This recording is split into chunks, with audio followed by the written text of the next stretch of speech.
I'm Charles Whitaker. I'm the chief mechanic on the global expedition.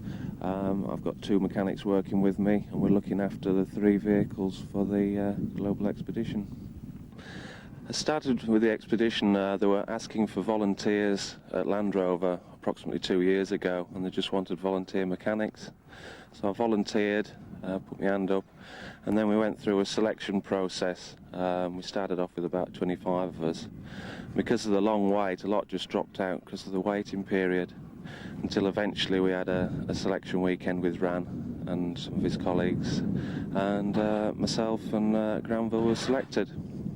My role here is to, as chief mechanic, is to maintain the vehicles, keep them running all the time, and keep the expedition moving. I've got two other mechanics working with me, and eventually on the main expedition we'll have a vehicle each, which we will look after along with the driving. We're also the main drivers as well as mechanics. Back at Land Rover, I'm an engineer working for validation. I've been working on military vehicles, testing for the British Army. Validation is test and development of vehicles within the company. The main challenges ahead are going to be the snow and cold of Siberia and Alaska. As well as being the mechanics, we're also the drivers, so we've got to get through, recover the vehicles, as well as keep the vehicles running. My biggest fear is, on this Recce, the temperatures unfortunately have been quite warm for this time of year. We haven't experienced the very low temperatures we're going to get in Siberia, and that's the one element that concerns me about running the vehicles. The low temperatures is the unknown. The vehicles have been tested and been out to -40 degrees Celsius, but below that is the unknown with these particular vehicles. Rubber and plastic components I'm worried about, because when it gets very cold they become very brittle, can easily break. We've even seen at -40 wiring and that becomes very brittle. If you move it, it can fracture. There's two things really on this Recce.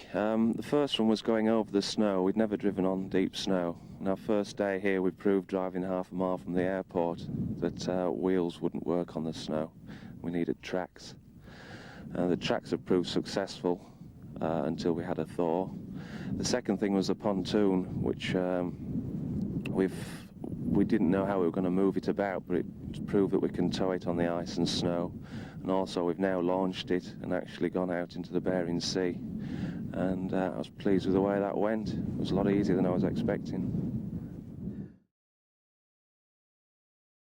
We've got improved heating on the vehicles. We've got a system that uses diesel from the fuel tank and preheats the engine coolant, and we've also got extra radiators in the cab and the rear of the vehicle to keep the temperature up.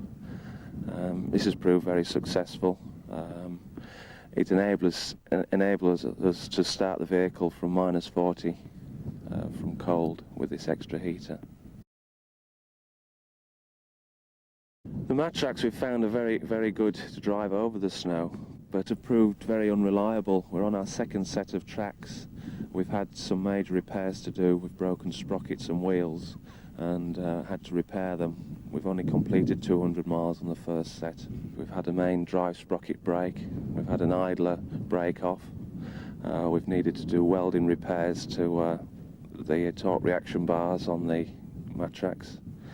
So we've done modifications and repairs while we've been out here and improved them. We're also going to do extra work back in England, improve the reliability.